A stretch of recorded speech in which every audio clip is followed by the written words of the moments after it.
नमस्कार। आकाशवाणी चंडीगढ़ से प्रादेशिक समाचारों के साथ मैं सुकीर्ति। प्रधानमंत्री नरेंद्र मोदी ने कहा है कि 21वीं सदी की आवश्यकताओं को पूरा करने के लिए सरकार देश की शिक्षा व्यवस्था को आधुनिक बना रही है। उन्होंने कहा कि केंद्र देश के हर विद्यार्थियों के लिए विश्व स्तरीय ज्ञान सुगम बना रहा है। प्रधानमंत्री आज नई दिल्ली के भारत मंडपम में युगम सम्मेलन को संबोधित कर रहे थे।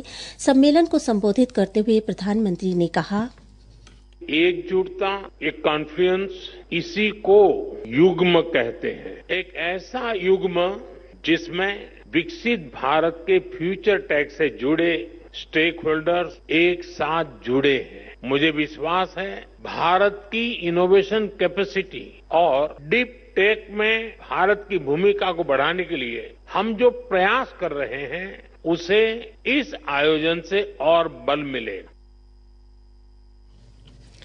प्रधानमंत्री ने कहा कि देश में नवाचार को बढ़ावा मिला है। मुझे विश्वास है भारत की इनोवेशन कैपेसिटी और डीप टेक में भारत की भूमिका को बढ़ाने के लिए हम जो प्रयास कर रहे हैं उसे इस आयोजन से और बल मिलेगा। श्री मोदी ने कृत्रिम मेधा का जिक्र करते हुए कहा, सरकार रेगुलेशन को सिंप्लीफाई करने, अप्रूवल्स को फास्ट ट्रैक करने के प्रयासों को भी गति दे रही है। हमें AI, quantum computing, advance analytics, space tech, health take, synthetic biology को लगातार प्रमोट करना होगा। आज हम देख रहे हैं एआई डेवलपमेंट और एडॉप्शन में आगे रहने वाले देशों में शामिल।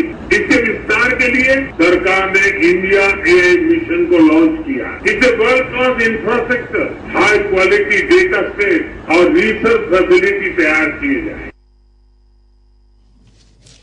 प्रधानमंत्री ने कहा कि साल 2013-14 में अनुसंधान और विकास पर सकल व्यय 60,000 करोड़ रुपए था, जिसे अब 1.25 लाख करोड़ रुपए तक बढ़ा दिया है।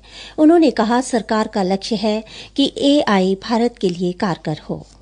भारत में एआई सेंटर भी, एक्सेलेंस की संख्या भी बढ़ाई जा रही। देश के जाने माने संस्थानों, उद्योगों और स्टार्टअप के द्वारा इन सेंटर्स ऑफ एक्सेलेंस को गति मिल रही। हम मेक एआई इन इंडिया इसके विजन पर काम कर रहे हैं और हमारा उद्देश्य है make AI first for India.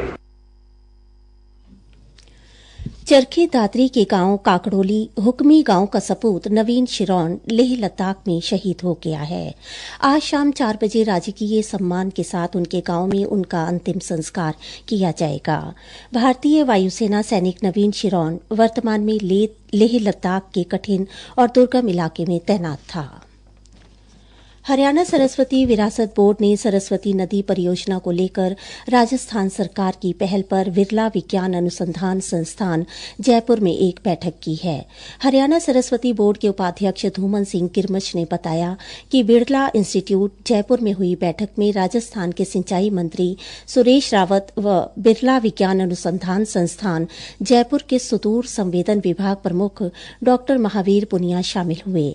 इसके अलावा इसरो के सेवा मुक्त निदेशक डॉक्टर जे.आर. शर्मा और डॉक्टर बी.के. भद्रा वर्चुअल माध्यम से जुड़े। उन्होंने बताया कि राजस्थान सरकार ने इस परियोजना को आगे बढ़ने के लिए अपनी इच्छा जताई है।